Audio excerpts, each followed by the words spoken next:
Hello everyone, as usual it's me Pavlo, and today I have for you our traditional deal. You listen to my Ukrainian accent and I'm telling you about some interesting audio gear. But I have for you today an absolutely unusual experience, and it's an earphones. It's Kotori Audio Zephyr, or Kotori, but I like how Kotori sounds more. Not sure about the correct accent anyway, but it's definitely a unique model that doesn't remind anything else. It's pretty interesting in terms of design, but as you can easily guess, the most interesting thing here is definitely tuning. It's the most recent release by Kotori. They actually have three models, and with these three models, you can see how they evolve in terms of sound and tuning. I will review two other models later a little bit, but here we're getting hybrid earphones with price $150. Somewhere I've seen they being referenced as a monitoring tool, but I'm not sure about that because I'm not familiar with professional monitoring anyway, so can't say anything here. But they definitely managed to deliver unusual sound tuning, and I'm a huge fan of unusual tunings because it's always a great experience to try something unique and to experience not a typical product like how someone implemented Harman curve or V-shaped curve, but to see some vision implemented in a hardware. And today you'll get this vision boosted to maximum, so be prepared for something unusual. Let's have a closer look. Package is average in size with nice looking and attractive polygraphy, and on the back side you can see main features listed and also basic technical specifications. Inside we're getting traditional black cardboard box, and in this box you can see that they made a really nice presentation. So we remove this outer part. Here are some papers, then set of tips, storage can, earpieces themselves, and probably in this can we'll get their cable. And yeah, I was right, here is cable. So nice set of tips in a well thought organizer. Two set of three pair of tips each. You can select the ones that will fit your ears best. And here are earpieces themselves, and actually you can see that Kotori thought about that usage as a professional monitor. Inner part is made of some plastic, it looks 3D printed, and they have a pretty unusual long spout, so meaning that they will go deeper into your channels, and with proper tip selection they will provide better passive sound isolation. So good combination of almost black plastic and unusual faceplate. So you can see shape is really nice, as well as this gunmetal gray color. There is a lip for holding the tips, of course, and protective grill, so all that parts are here. Stock cable is made replaceable. Here used absolutely standard classical 2-pin connectors. So let's see what we've got here. It's a right earpiece, and it goes here. Nice flush fit. They adapted colors on connectors and on earpiece itself. And I really like the wearing comfort with these earphones. At least into my ears they fit really well. But it depends on how you used to deep insertion. I'm okay with that. I'm seasoned audiophile, so for me it's normal. Cable has ear hooks, but without memory wire, of course. It's It's inside of some kind of silicone tube. You can probably see even on the video it's twisted inside. And another good idea by Kotori that they made pretty bulky but at the same time heavy splitter with chin slider. It has not heavy weight, but it's heavier than usual, and that helps better fit because it pulls the cable down, providing more secure and reliable fit, and also helping to reduce microphonic effect. Cable is super soft, really flexible, so it's pretty nice and comfortable in everyday usage. And here is angled jack, slightly big, but probably it's not the huge problem. So overall, all the exterior parts here made superbly for this price range. I don't think it will be a huge overestimation to call the tuning of these earphones unique. They manage to combine things or aspects that are not that easy to combine. They are pretty natural, but at the same time not dry and sounds pretty musical. They are comfortable for long listening sessions, but at the same time they don't sound softened or like veiled or something like that. So, Kotori here presented a really unique tuning, and they definitely delivered their own vision, and it's kind of rare product nowadays on the market. Companies that does that, from one hand taking higher risks because it's not traditional one size fit all V-shaped signature, but at the same time without such companies we won't have like really interesting and unusual products on the market.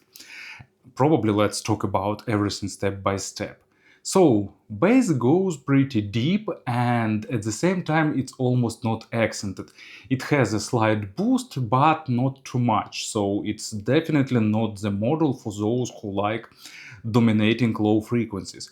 Actually, resolution is normal, not superb or great, but normal, and at the same time they deliver good amount of small bass nuances that gives nice sense of texturing and gives a good sense of realism for instruments that hitting low frequencies. When it's necessary, they have rumble, but that rumble is not dominating. Punch is nice, but also not overwhelming. I like this type of bass.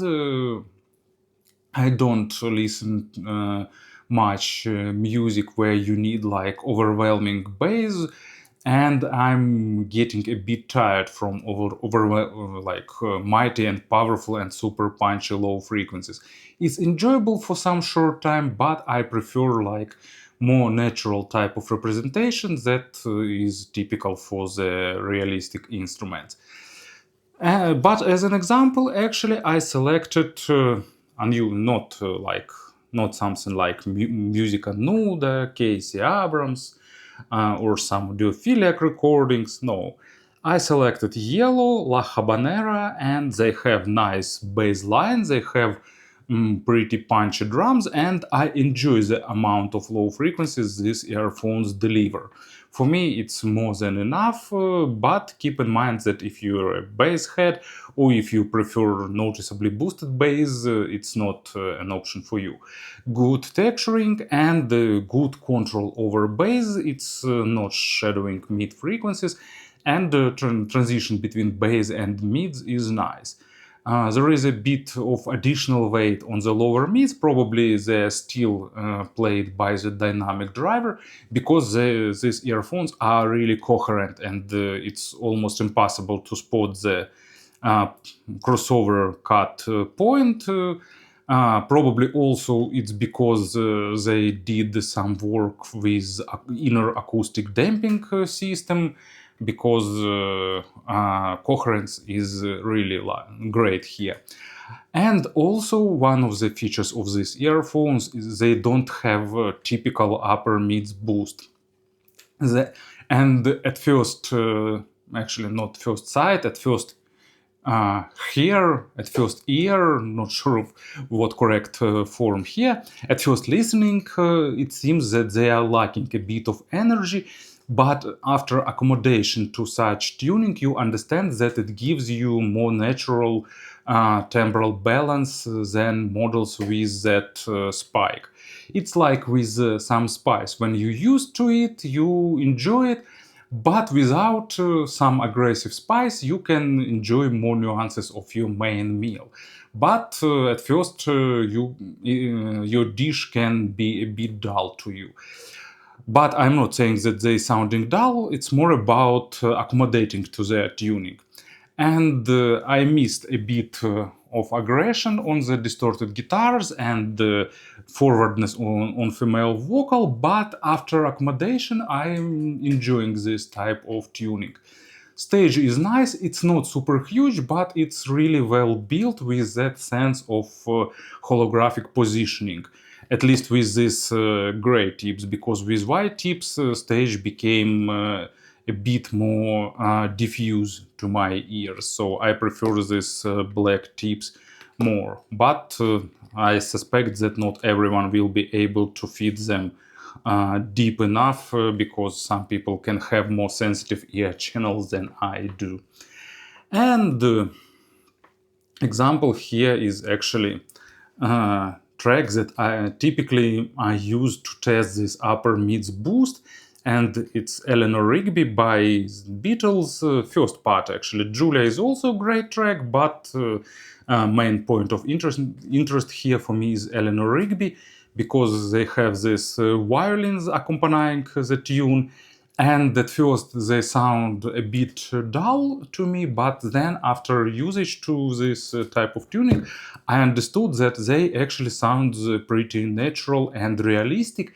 And it's that balance between realism and hyperrealism. They don't go to that highlighted hyperrealism, but sounding natural.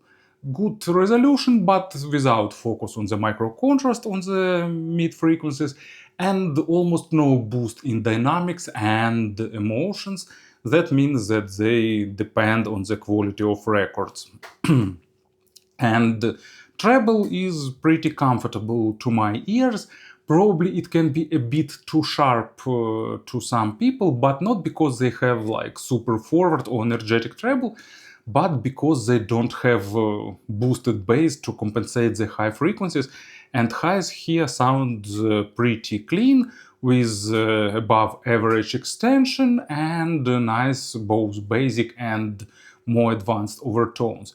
Treble layering is kind of basic here, but it's still present and gives you nice sense of the room where it was recorded. Not superb and pinpoint and super airy like some expensive audiophilic earphones does, but with appropriate amount of all that stuff for this price range. And example, it's my typical compilation to enjoy the percussions. It's Sting, 25 years, the best, it's probably me. Great percussions, that lot of different I don't know how that instrument's called, cymbals, hats, brushes. If you heard this track, if you don't, just go and listen, you will understand what I'm talking about. So a lot of things in the treble area, as well as overtones of voice and accompanying instruments, and maybe they don't deliver this track at 100%, but level of performance is surprisingly great for this price tier, and I definitely enjoyed listening to this track. When it comes to pairing, from one hand, they don't require some high power to be driven properly, but at the same time, I'd really suggest using some actually not really basic, but at least mid-segment digital tonal converter to show their full potential. Something by Fio, I don't know, Shenling, or any manufacturer you like, probably, because nowadays a lot of companies does a great dongle digital to analog converters. And speaking about the conversions, actually there is not much sense in comparing them to some classical V-shaped models, because almost everything that came to my mind, comparison will be like, oh, Model X has more bass, has more forward treble, so more fun, V-shaped signature, blah blah blah. Maybe they have some similarity with NF Acous NM20 that I reviewed some time ago, but NF Acous is more focused on the micro contrast and slightly faster with more highlighting micro nuances and details. They are more classical monitoring model. But here we getting slightly more musical and a bit more relaxed signature. But at the same time, this relaxed signature doesn't mean that you're losing some significant details. So I want to say thank you to Kotori Audio for creating a model with unique tuning. It's actually what we are lacking nowadays really much, and I suggest you to try this model when if you'll have such an opportunity. It's kind of likely that you will like this experience.